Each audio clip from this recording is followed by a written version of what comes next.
La Tokyo Electric Power Company, TEPCO, l'opérateur de la centrale nucléaire accidentée de Fukushima, a diffusé des images de l'intérieur du réacteur accidenté au début du mois. Ces images ont suscité des inquiétudes quant à la stabilité et à la sécurité des réacteurs accidentés, au cas où un nouveau tremblement de terre frapperait la région.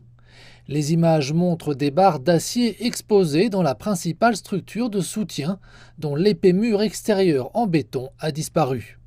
Je ne pense pas que le mur de béton s'effrite aussi facilement. Il semble s'être décomposé sous l'effet de la chaleur plutôt que d'avoir été brisé. Le béton s'est effrité lorsqu'il a été exposé à une température élevée au moment de l'assentiment. Les images filmées par une sonde robotisée ont révélé des dommages pour la première fois depuis qu'un tremblement de terre et un tsunami ont paralysé la centrale il y a 12 ans.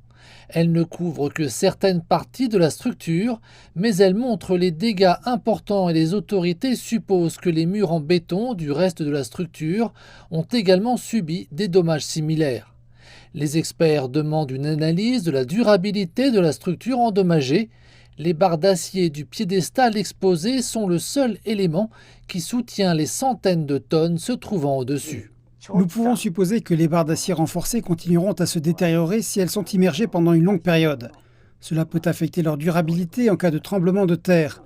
Je pense qu'il est préférable de retirer la structure supérieure et les objets lourds qui reposent sur ces structures exposées dans le réacteur numéro 1 dès que possible pour assurer la sécurité en cas de tremblement de terre. TEPCO a déclaré qu'elle analyserait les images et son plan de démantèlement dès que possible. En raison des limites de la longueur du câble du robot, certaines zones n'ont pas pu être filmées. TEPCO a déclaré qu'elle envisageait des études supplémentaires sur les deux autres réacteurs endommagés et sur les zones qui n'ont pas pu être vues lors de la dernière étude.